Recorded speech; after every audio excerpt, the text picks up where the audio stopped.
we're going to, I guess, the section we're calling VC trends, and specifically VCs who want to observe founders for multiple hours at a time as sort of a spy cam, webcam model. Natasha, no. you wrote a little bit about this. Why don't you tell us more? We're gonna get in trouble for reporting on rumors now. No, so I was thinking, I was like, it's been 6 months since we all came home. So I expect VCs to at some point have changed their processes a little bit past the Zoom call. So I checked in with a couple of my favorites and I asked them, like, how are you doing due diligence? What's new? The joke that Danny's alluding to in the beginning is ENIAC Ventures, Nihal Mehta was saying that, you know, a lot of data comes off of people. They are early stage investors. You need to see them in person in some ways. That hasn't changed. It hasn't gone away. So one way they're approaching it is a 5-hour Zoom call where it's like, we're just going to work together for the day. Close your camera when you need to, meet when you need to, eat lunch, eat breakfast. I won't judge you. And I guess some other ways that have popped up, which I would love your guys' takes on, are video games, playing a video game with an investor and talking shop. I only play single player RPGs, so I'm not sure you're going to learn a whole hell of a lot. I should have guessed that. Information. Danny's playing RuneScape. Don't talk to me. I'm busy. It's 2009 in my head.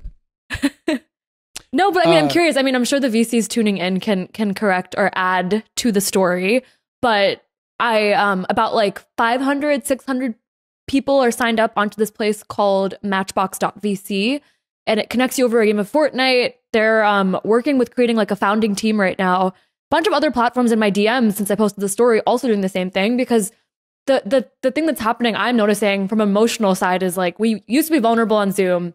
We got used to Zoom. It's no longer cute to be in someone's kitchen. People just want to get their work done. So now we need to distract people into giving up information about themselves. And that's how I'm seeing this play out. So the 5-hour Zoom thing, don't do that. That's terrible. That's like a weird first date you can't leave with someone who you really want to like you. That's terrible. You won't be able to be natural during that. But during video games, that's actually brilliant. I have an adult video game group. And as anyone who plays kind of FPS knows, there's in-game times and there's kind of in-between game times, which have very different conversations. But you have to work with someone. You have to communicate. You have to see their style. You have to, are they super aggressive? Are they terrible? Do they not play with the team? You can learn a lot. I know all my friends, like down to the DNA now, because we game together and they're all jerks. But I know exactly in which variety of jerk they are.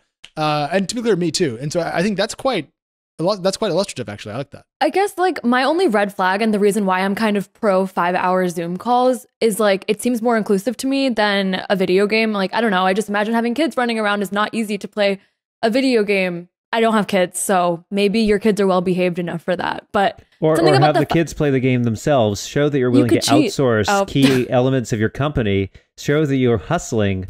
You could actually have multiple games with multiple VCs played by all of your kids as a phalanx of Praetorian guards, and get a bunch of checks all at the same time. And now you have your 5 leads ready to go.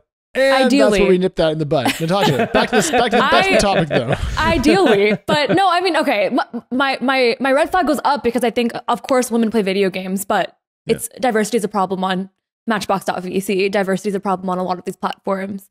And so I'm like, are we just creating new places for these deals to happen and cozying up that don't give room to I would women? agree with that 10 years ago for sure. I would, and if they pick like, we're going to play Quake 3, yeah. But I think Fortnite, though, given the popularity with different age groups and its popularity across platforms, I wonder if that's not kind of a reasonable middle ground. Everyone's played it. Like, you can't have not played Fortnite if you are alive or your name's Danny. But you know, I have played a game.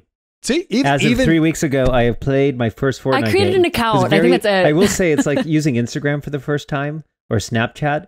If you didn't grow up with Snapchat and you never used it, it's really complicated. Yeah. Like, you can't just open it up and be like, oh, I know what's going on here.